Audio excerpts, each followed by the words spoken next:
Akaisha and Billy are one of the pioneer fire couples who retired at the ages of 38 in the 90s, nearly 30 years ago when early retirement frenzy did not make any waves. They have been through every known fire struggle you can think of, and they poured out every details of their lives after quitting their jobs in this interview.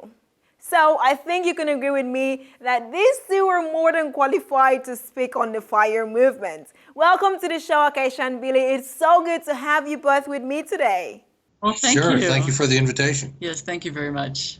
So I want to start with your blog and the things you write on there, especially when you mentioned that realizing that you were going in the wrong direction sort of accelerated your decision to fire. Now, can you explain more about what going in the wrong direction meant for you? Let me turn the question around for you, and that is, you're working. We were working 80 hours a week, busting our ass, just like I'm sure you are and other people are, and it got to a point where how much is enough? Do you have that number in your head? Yeah, every day. Okay, that's great. There you go. Well, we were there. So we realized, I did the numbers, and I did them once, I did them twice, I did them 100 times on the back of envelopes back then. And we had enough that we could financially sustain ourselves for many, many, many years. And so then it was just a matter of, do we want to do it? What are we going to do? We were 38 years old at the time. In answer directly about thinking that we were going in the wrong direction, we got caught up in the financial competitiveness of California. Nice home, nice cars, really good wine, really nice vacations. And it's a lifestyle of fun and zippity-doo-dah, you know what I'm saying? Because everybody's doing it and you're sharing everything that you just learned and so on. But it comes at a cost. And when Billy said how much is enough, it changed our lives. It virtually changed our lives. And at that particular point, even though we were both ambitious, Billy had moved from the restaurant that we owned to being a stockbroker manager at a financial brokerage firm, Dean Witter Reynolds, at that time. And he was working days, and meanwhile I was still keeping the restaurant going, working nights, weekends, and holidays. So we weren't really seeing each other. And so our relationship suffered. And so between how much is enough and our relationship suffering, we knew we had to make a change. We were on a treadmill where there was never enough. We're entertaining with people and our relationships with other friends of ours, and where there was never enough. You were always trying to buy the newer car, buy the bigger house. We were just chasing a rat chasing on a treadmill or something. It just got to be ridiculous. Now, because in my mind, 1991 was not exactly the time where people are talking about quitting their jobs or retiring at an age other than 65. But you two decided to do it at a very unconventional age at 38. So now I'm trying to find out what scared you the most before that decision. Living in Santa Cruz, California, it's a major surfing hub for the West Coast of the United States. And there's a creed on most surfboards, and it said no fear. So we took a look at each other and said, look, there's no path. We've got to create our own path on this thing. And so we just went at it and jumped in with both feet, and we didn't look back. We always looked forward. Well, and we didn't allow room for failure, Heidi. We just did not consider that. We bought a restaurant with no money down when we were 26, and we worked our patooties off day and night for years, you know what I'm saying? And if we would have allowed room for failure, we would have failed at that job, at that career of the restaurant. Billy was trained as a French chef initially. And so we took the early retirement with the same attitude. We are not going to fail. There's no room for it. We're not even going to entertain that thought. And so we figured that we'd figure it out. We like to have a saying that we work without a net. I don't know if you know what that means, but that, like a high wire act. They have a safety net down below in case they fall. Well, we don't go that way. Right. We don't want a net. Yeah, we didn't walk on the wire going, there's no net, there's no net, there's no net. Oh my gosh, I'm going to fall, there's no net. No, we just walked on the wire. We're getting onto the other side. You had absolutely no fears? Well, I have to say that the only fear that I had, Heidi, was that I would be on the other side of the planet and my parents would die and I would miss being with them at their last hours. That was my fear. Because when you're on the other side of the world, they could call, it could happen at 3 in the morning in my time. Right. And then what am I going to do? I got to arrange a flight for 30 hours to get back to the States. That was my biggest fear. But as it turned out, the fact that we were retired allowed us both to do end-of-life care for our parents, something we could never have done. You can't live your life in fear. You cannot. That's no way to live, and you're gonna constrict yourself if you continue to live your life in fear. So you just got to go for it. I mean, at some point you got to say, okay, I'm prepared, and I'm confident in myself. Wow. Another amazing thing you do on your blog is publicly tracking your spendings, and you have managed to leave under $30,000 annually. That is not just for one person, but for the both of you. How much exactly did you save up before deciding to retire? We had about $500,000 back then, which would probably be about $1 million today. What we did is we created a money machine. So that this money has been invested all along. In fact, it was invested before we retired. And so that as it grows, we pull out a small amount of that every year, and that's what we live on. So in a nutshell, in rough numbers, our portfolio has averaged about 10% a year. We spend less than 4% a year. That leaves 6% a year for growth and inflation. So that's what I say. We created a money machine, barring any catastrophe or things where things blow up. We're good. It just keeps growing and growing, and it's called compounding. And the compounding aspect of the financial markets is amazing. That's why we always tell the young people to begin when you can, because you have something we don't have. You have time. And if there was one thing we would have changed, we would have invested younger had we known. I mean, our parents didn't know about investing, and you're living in a world now where people are talking about it. No one ever spoke of that when I was growing up, you know what I mean? And so now you have life ahead of you. You've got years and decades. Start saving now, and investing time. now. Yeah, time will take care Yes. of it, compounding.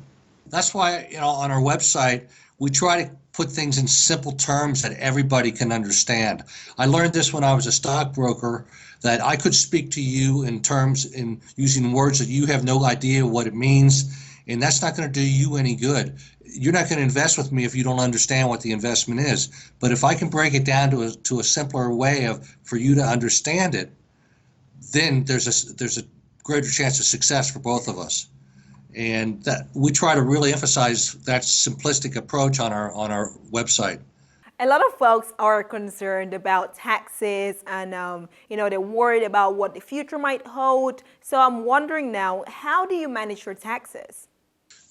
Basically, capital gains are taxed at a lower rate than income, and so all throughout our life, and we started structuring this again before we retired, is to use growth investments as compared to income investments. Income is taxed at ordinary income for the U.S. tax codes, and it's taxed at a higher rate. So if you can use capital gains, then you are in control of how much money you want to pay the government by deciding how much you're going to sell and how much you're going to live on. And so the capital gains tax rates in some cases can be zero right now in the United States. And so that's the way we structured our portfolio going way back. I think too many people place an emphasis on income, and I think especially for millennials, they need to look at growth, and that is my advice to y'all, because the income will come. If you turn $100,000 into $1 million, what do you care about receiving a check every month? And in that period, you've not paid any taxes, or very very minimal taxes on any dividends that you received. So that's the way we approach it. Please share your top 3 savings and top 3 investment strategies. Okay, on the investment side, my primary advice is to start as early as you can. Like Akaisha said earlier, time is on your side. You have time. I don't know how old you are, but you said you weren't born in '91, so I can rough it out mentally. But we've got about 3 times of your age on you, and so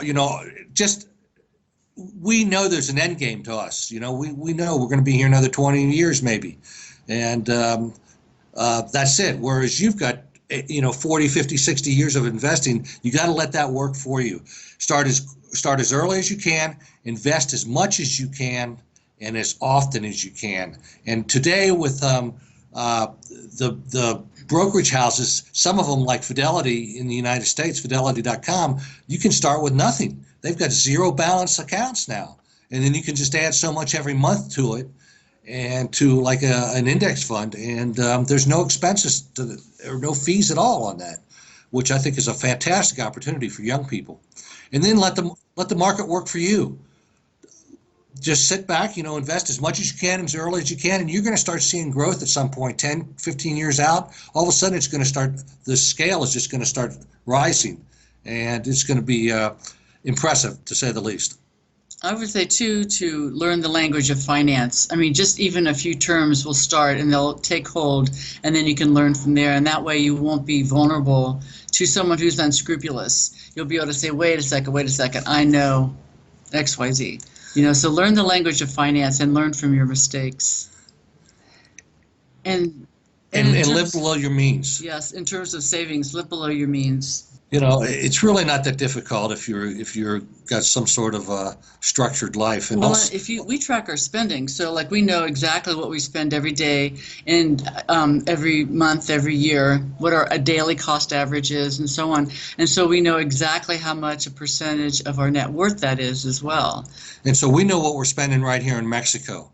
We know what we do is when we're in a different country than the United States, we base our spending on the local currency, because that's what we want to understand.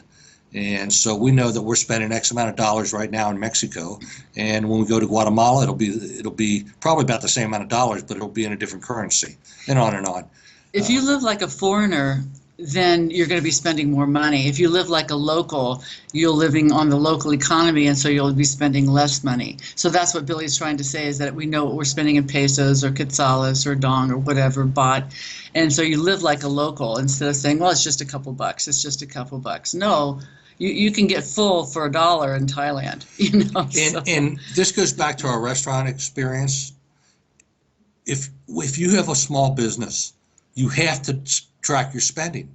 It's one half of the ledger, one half of the balance sheet. You got spending and you got income, and you better hope that you got more income at the end of the month, or you're going to be going in the hole.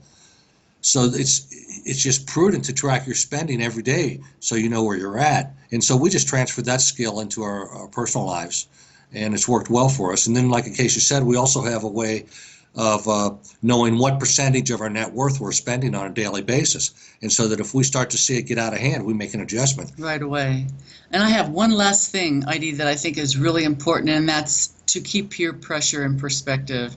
Because it's really easy. There's always going to be that culture of wanting more, spending more, keeping up. It's just kind of a human thing, and there's nothing wrong with it because we all like new things and fun stuff. But if you keep the peer pressure in perspective, you don't need that new car. You can keep a car around for 10 years, and so what? You know what I'm saying? Or you don't need that new digital toy. Keep that peer pressure in perspective, and don't let it knock you off your goal. If you're going to retire early like we did at 38, in those early years, I think you want to keep your spending as low as possible in those early years, regardless of percentage of your net worth. In the event that something happens and you get a 50% pullback in the market or whatever, you're not going to freak out and make a bad move. Another thing you might want to do is have a couple of years of cash. Whatever you're spending, multiply that per year, multiply that times 2, and have a couple of years in a money market fund in the event that the market falls apart, and so that you don't have to extract funds out of the market. You can just let that work for you continuously. That is great advice. Now, in your opinion, from years of experiences, what are some of the biggest misconceptions about the FIRE community? And one of the things that Akaisha and I did is we didn't tell anybody. We didn't tell anybody, not even our parents, our brothers and sisters, no one, of what we were doing, because we did not want them to try to challenge us constantly and pull us down. We said, no, we're on our own path. And then when we retired, they looked at us like, well, how'd you do that? I'm still working. And they also said, I'm paying for a car. Do that. Yeah, they also said you can't do that. Right. So that's a big misconception. The other thing is that a misconception in the quote FIRE community is that if you earn any kind of money from a side gig, that you're no longer retired. You can't be retired if you go pick up some job someplace that you've been dreaming to do. Then all of a sudden now you're disqualified. You're off the team. And that's right. You're still working. Right. What a joke. I mean, that's where financial independence comes in. When you are financially independent, you can do anything you want with your time. You're not dependent on a paycheck for your life. Right, and that means that all those old guys at Walmart, all the greeters they're not retired because they're down there, working on the weekends or whenever they're doing, helping people get around Walmart. I mean, it's ridiculous. Once you're financially independent, you can do what the heck you want. And besides that, when you don't need a job, there's lots of opportunities that come up. Yes. And so what if you work for a few days a week or a few weeks out of the month or out of the year? You can pick and choose because you have the option. When you're stuck with a job that you have to do to make your bills, you don't have those options. And, when you have that financial independence, then your whole world opens up. And I think another misconception is that once you fire, somehow you lose your mental edge. You don't learn anything new. You contribute to society, and that's one, incorrect, but two, very unfair, because how many of those people who are working 80 hours a week contribute to society? When you fire, you now have all this time to use your expertise, give back to society, invent a project, teach English as a second language, help build houses somewhere, put in water systems, clean water systems in some poor village. Now you've got the time to do that. So we would suggest that before you fire, you write down on a list of all the things you want to do, places you want to go, things you want to learn. And then when you finally fire, you don't get up and go, okay, now what am I going to do? You have 100 things on your list, and you just go through them and go, wow, I can do any of these. I can motorcycle across the country. I can dream big. Yeah, dream big. I can start a foundation. I can invent this app that I've been wanting to do and had no time. I can learn French. I can cook in Italy. I can paint. I can learn the saxophone. And so you don't get up the next day and just go, now what am I going to do? I don't have a job. I got nothing to do, and I'm lonely. It's been 27 years since you both retired, and you are still going strong.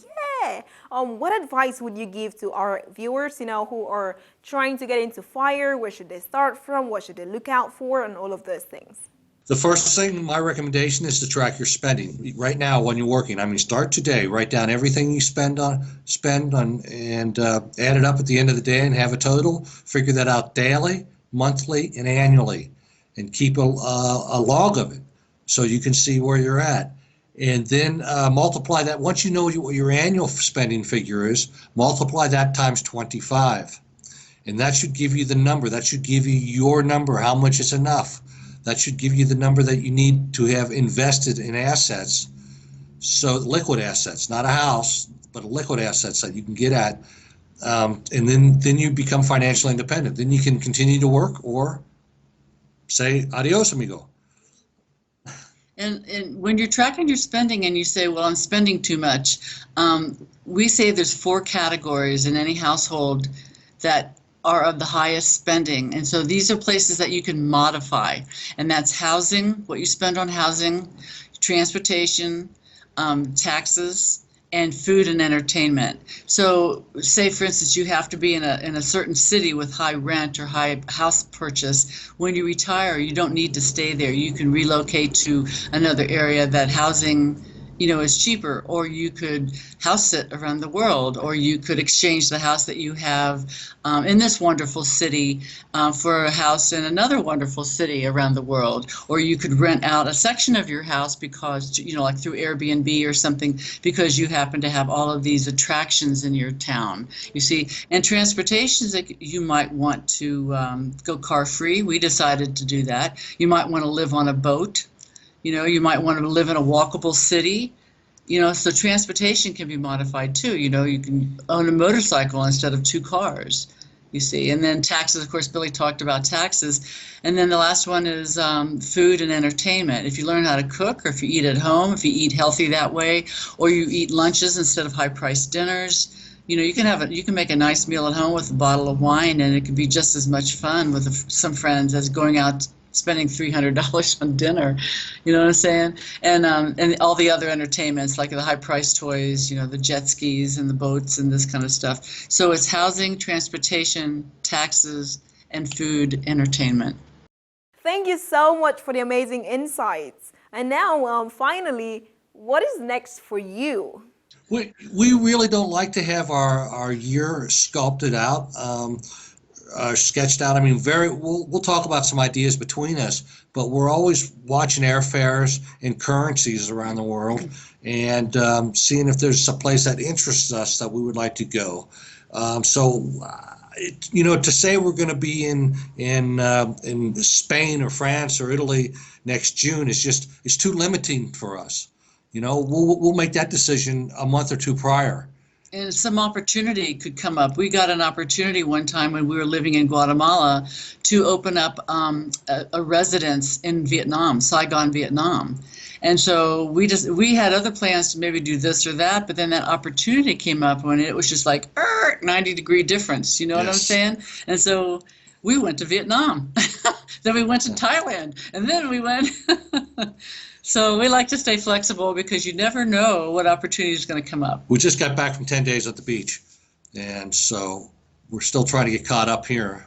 Thank you so much, Akaisha and Billy, for taking the time to join me today. I'm very grateful. Thank you for the opportunity, Heidi. We appreciate it. Yes. Now, guys, check out your blog, retireearlylifestyle.com, for more about the FIRE journey. And also, don't forget to like this video, subscribe for more, and share with your friends.